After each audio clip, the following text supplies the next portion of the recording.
আমি মুখ্যমন্ত্রী হিসেবে 4 বছর 2 মাস কাজ করেছি। ভালো খারাপ কি করেছি আপনারাই তার সার্টিফিকেট। ভালো খারাপ যাই করেছি আপনারাই আমার সার্টিফিকেট। আগামী নির্বাচনে আমি মোহনপুরবাসীর কাছে নিবেদন করি যে আপনারা আমার জন্য ভোট চাইবেন, মাননীয় প্রধানমন্ত্রীকে তৃতীয়বারের মতো প্রধানমন্ত্রী বানানোর জন্য।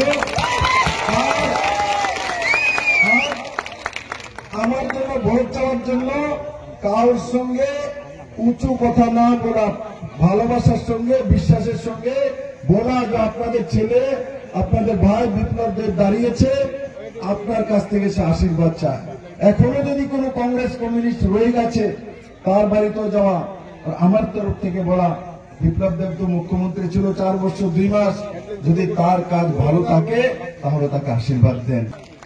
ত্রিপুরার মানুষ যদি আমার কাজকর্ম যাই করেছি তাতে যদি সন্তুষ্ট হয় তবেই যেন বিপ্লব দেবকে ভোট দেয়, তখন আমি বুঝতে পারবো আমি সঠিক ছিলাম না ব্যাঠিক ছিলাম মেরে মিত্র।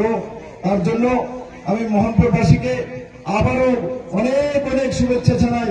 এই লম্বা ওখান থেকে সবাই দাঁড়িয়ে দাঁড়িয়ে আসছিল, ভাইকে আসছিল, হাজারো লোক আজকে পুরো মোহনপুর জনপ্লাবন হয়ে গেছে।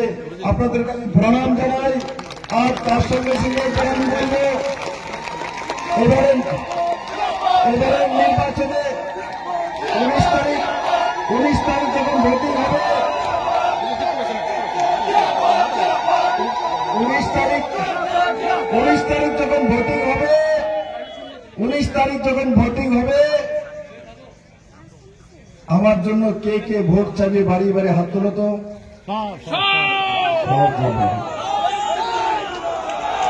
আপনাদেরকে ধন্যবাদ। আর আমি আশা করি এই ইলেকশনের পরে আমি নির্ণয় করব যে আমাকে কি কি কাজ করতে হবে, और জনতাকে জিজ্ঞাসা করেই করব, রতনদাকে জিজ্ঞাসা করেই করব। মোহনপুরে আমি আসি, অনেক আসি, কিন্তু এবার আসার সময় ধীরে ধীরে এসছি। এখন মিছিল ছিল, আমি দুই ধারে যাকে দেখছি কোনো রাস্তা হচ্ছে, তারপর বলছে এটা লাইব্রেরি হচ্ছে, এটা টাউন হল হচ্ছে, এটা ব্লক অফিস হচ্ছে, এটা মডার্ন যে মডেল কোর্ট সে হচ্ছে। আরে মোহনপুরে যেদিকে চাকায় দুই দিকে মনে হয় যেমন আগরতলা শহরে অর্ধেকটা নিয়ে এসেছে।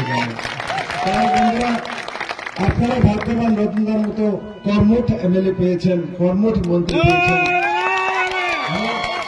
আপনাদেরকে আজকে আমার আরো কার্যক্রম আছে, এখানেও সংগঠনের কার্যক্রম আছে, আমি আসবো। আর আমার জন্য আপনারা সবাই মাননীয় প্রধানমন্ত্রী নরেন্দ্র ভাই মোদীর জন্য যাতে সমস্ত ভোট আর 100% ভোটিং করানো, এমন যাতে না হয় বাড়িতে রয়ে গেছে যারাই থাকবে। টিপ্রামাতা বিজেপি আইপিএফটি সবাইকে নিয়ে আজকে সকালে আমার কাছে আইপিএফটি প্রেসিডেন্ট প্রেম কুমার রিয়াং এসেছিল, তার সাথীদেরকে নিয়ে আমাকে বলেছে দাদা আপনার জন্য সমস্ত আইপিএফটি সব জায়গায় কাজ করবে। মহারাজ প্রদ্যোৎ কিশোর মানিক্য আমার এমনিতে প্রিয় বন্ধুর মধ্যে একজন, দুজনে দুই পার্টি করতাম।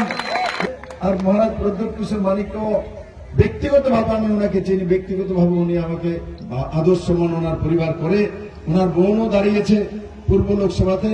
আমি আশা করি আপনারা সবাই মিলে পূর্ব এবং পশ্চিম দুই লোকসভাতে আত্মীয় স্বজন পরিজন যারাই আছে ভারতীয় জনতা পার্টির দোনো কেন্দ্রে নরেন্দ্র মোদীকে প্রধানমন্ত্রী বানার জন্য সবাইকে নিয়ে ভোটাধিকার প্রয়োগ করা।